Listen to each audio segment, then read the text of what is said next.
Bonjour, David Boucher, responsable agro de la ferme Pilote. Bienvenue pour la séance de rattrapage. Pour tous ceux qui ont loupé quelques-uns des essais de notre journée de jeudi, on va faire un petit condensé. Donc la mission, c'est de manière très courte vous présenter les principaux essais qu'il ne fallait pas louper jeudi.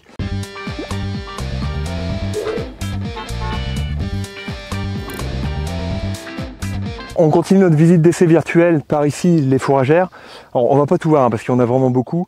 Et encore ici, on s'est cantonné à faire des espèces et des variétés qui étaient adaptées au sol de Gouissou-Bellone.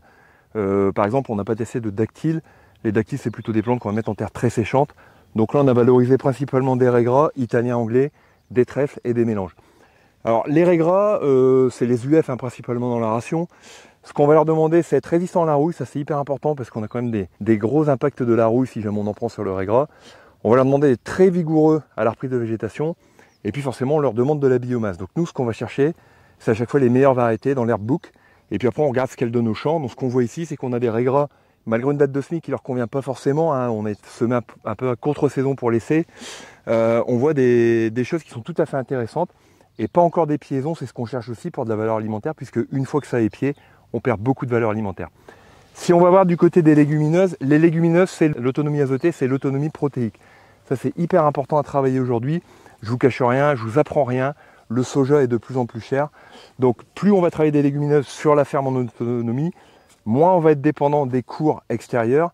Et puis aussi, plus on va baisser le bilan carbone de l'exploitation. Soit dit en passant, c'est quand même intéressant à prendre. Nos trèfles, c'est toujours pareil.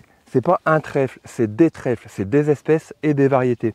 Entre l'incarnat, le violet, le blanc, ils n'ont pas du tout les mêmes caractéristiques. Il y en a qui sont plus ou moins riches en matière azotée.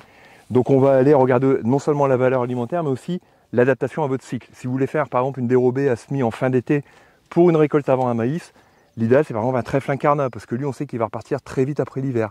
Donc adaptez bien vos trèfles, c'est ce qu'on montrait ici sur la plateforme. Et puis les trèfles, c'est quand même beaucoup de matière azotée et pas assez d'énergie. Donc l'idée en fait c'est d'équilibrer un mélange comme vous équilibrez la ration. Et c'est là où on en arrive sur les mélanges qu'on a testés. Alors à base de trèfle, de vesses, de graminées type raie-gras, mais on peut aussi parfois ajouter un petit peu d'avoine, un petit peu de seigle. Bref, l'idée c'est de faire un prémix qui est directement valorisable par les bêtes et qui soit bien équilibré de manière alimentaire. Et puis ce qu'on voit ici à l'image, c'est qu'en plus, on a quand même un effet connexe qui est loin d'être négligeable, c'est l'aspect biodiversité, puisque dans ce mélange-là par exemple, avec différents trèfles et des vesses qui sont tous en fleurs, on a aujourd'hui une activité des abeilles qui est quand même assez intense. Et ça, c'est toujours bon à prendre pour vos cultures. Voilà pour cette visite d'essai virtuelle. Forcément, en quelques minutes, c'est impossible de tout vous raconter. Une visite d'essai, généralement, c'est 3/4 d'heure. Toutes les questions que vous aurez, vous les posez à votre technico carré. Et puis, à tout de suite pour le prochain essai.